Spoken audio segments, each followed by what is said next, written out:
शहर में खून के काले कारोबार का पुलिस ने शुक्रवार को भांडाफोड़ किया। मामले का उद्भेदन होने के बाद शहर के लोग सकते में आ गए। पुलिस की छानबीन में यह बात सामने आई है कि इस काले धंधे में बाकायदा संगठित गिरोह काम कर रहा है। खून का सौदा करने वाले माफिया के निशाने पर नशेड़ियों के साथ गरीब और भोले भाले लोग होते थे। उन्हें चंद रुपयों का लालच देकर उनके शरीर से खून निकाला जाता था।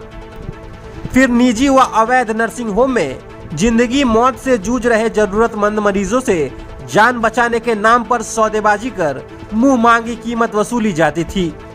लाल खून के इस काले कारोबार में शामिल 3 खून माफियाओं को पुलिस ने गिरफ्तार किया है। एसपी डॉक्टर इनामुल हक मेंगनू के निर्देश पर शुक्रवार की रात टाउन थाना की पुलिस व एसआईटी ने कार्रवाई की। एसपी के निर्देश पर एसआईटी ने खून के कारोबार करने वाले 3 धंधेबाजों को धर दबोचा है। स्पेशल टीम ने बताया कि 3 दिनों से इन धंधेबाजों के पीछे लगी हुई थी, जिसके बाद शुक्रवार की देर रात शहर के उत्तर पाली स्थित बेथल मिशन स्कूल के समीप से खून के मुख्य सरगना बाबर को हिरासत में लिया गया और उसके निशानदेही पर पश्चिम पल्ली एसबीआई के निकट से रुस्तम नाम के युवक को गिरफ्तार किया गया, जबकि तीसरे युवक की गिरफ्तारी चूड़ी पट्टी से हुई है। गिरफ्तार तीनों खून के अवैध कारोबारी इसके लिए नशेड़ियों को अपना निशाना बनाते थे। नशे के शिकार युवक नशीला पदार्थ खरीद व पैसे के लिए अपने खून का सौदा इनके साथ करते थे। अवैध धंधेबाज गरीब व मजदूर लोगों को कुछ पैसे का लालच देकर उनके शरीर से भी खून निकालते थे। इसका काला कारोबार अवैध नर्सिंग होम वालों तक के बीच होता था। नर्सिंग होम तक इलाज कराने आने वालों को मोटी रकम में यह खून बेचा जाता था। इस काले कारोबार का जाल पड़ोसी राज्य व नेपाल तक फैले होने की सूचना है।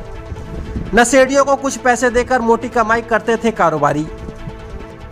जानकारी के मुताबिक नशेड़ियों को 250 ml ब्लड के बदले 500 से 1000 रुपये दिया जाता था। वहीं उसी खून को ये शातिर धंधेबाज 25 से 30 हजार में बेचते थे। पुलिस सूत्रों से मिली जानकारी के मुताबिक इनका नेटवर्क बंगाल, नेपाल और बांग्लादेश तक फैला हुआ था। पुलिस की चोरी की बढ़ती घटनाओं को देख पुलिस ने कई नशेड़ियों को गिरफ्तार कर जेल भेजा था। लगातार दबिश के कारण पैसे की किल्लत व नशे की आदत ने खून के इस काले कारोबार को फलने फूलने का मौका दिया, जो शहर में कुछ समय में ही बड़ा काला धंधा बन गया। कई आरोपियों के नामों का खुलासा हुआ है। बेचते नहीं थे सर, आज एक रिलेटिव में था जो सर फोन किया जिसको जरूरत था।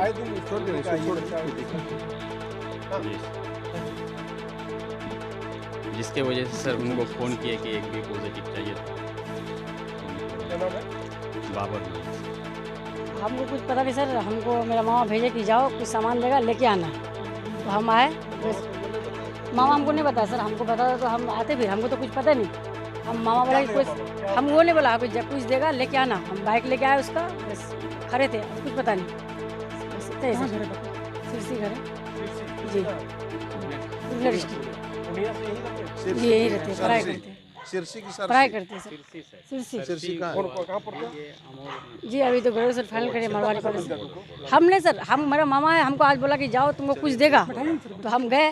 हमको बोला कि कुछ सामान देगा एक लड़का लेके आना है। फ़ोन नंबर दिया था सर, कॉन्टेक्ट जी, वो कॉन्टेक्ट नंबर दिया। हमको कुछ पता नहीं क्या, नहीं तो मेरा कुछ है नहीं सर इसमें। मोहम्मद साबाज आलम। पहले गुप्त सूचना मिली थी कि यहाँ पे स्मैक के लिए पैसे का जुटान ब्लड बेचकर किया जा रहा है।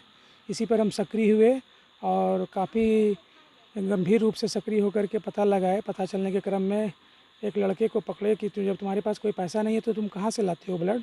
तो मैंने उससे पूरी जांच पीछ किया और बताया कि तुम यदि सच बोलोगे तो तुमको हम रिलीफ करेंगे। तो उसने बतलाया, उसी के निशानदेही पर हम जाल बिछाए और त्वरित कार्रवाई किए। सूचना बड़ी पदाधिकारी इंस्पेक्टर साहब को दिए और एसपी साहब महोदय को दिए।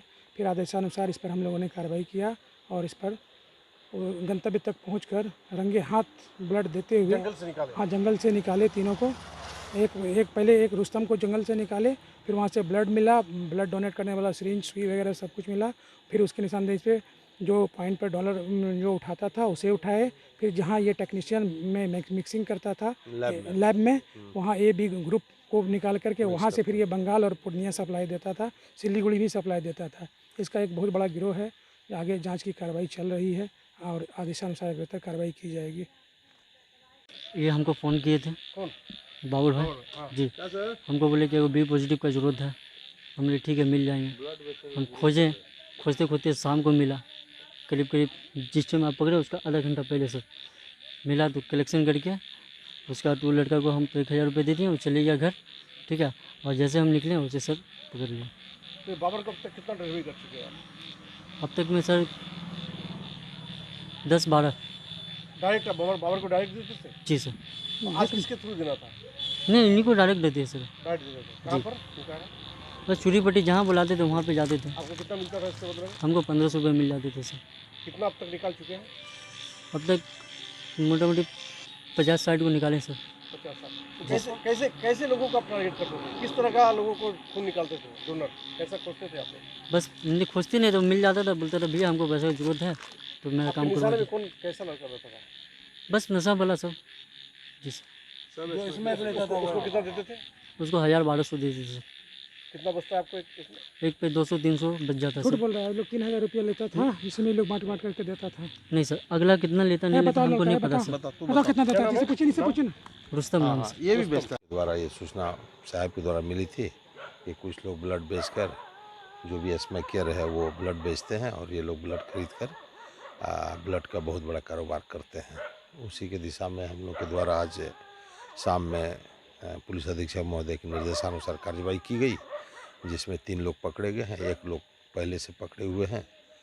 उन्हीं की निशानदेही पर यह सारा कार्यक्रम हुआ है। मेरे नेतृत्व में एसआई संजय यादव के द्वारा त्वरित कार्रवाई की गई है, जिसमें कि 3 लोग पकड़े गए हैं और इसके साथ साथ एक ब्लड का थैला भी मिला है, जिसको कि हम लोगों ने जब्त किया है। जमीन पे मतलब कि डोनर को सुला करके सर जंगल में हाँ, ये लोग चूँकि चोरी छिपे करते हैं कारोबार, तो इसी परिप्रेक्ष्य में इन्होंने जंगल में, जैसा कि इन्होंने बताया कि जंगल में ये लोग जो भी नशाबाज है तो वो अपने नशा की पूर्ति के लिए ये जहाँ तहाँ अपना जंगल में छिप कर अपना ब्लड डोनेट करते हैं।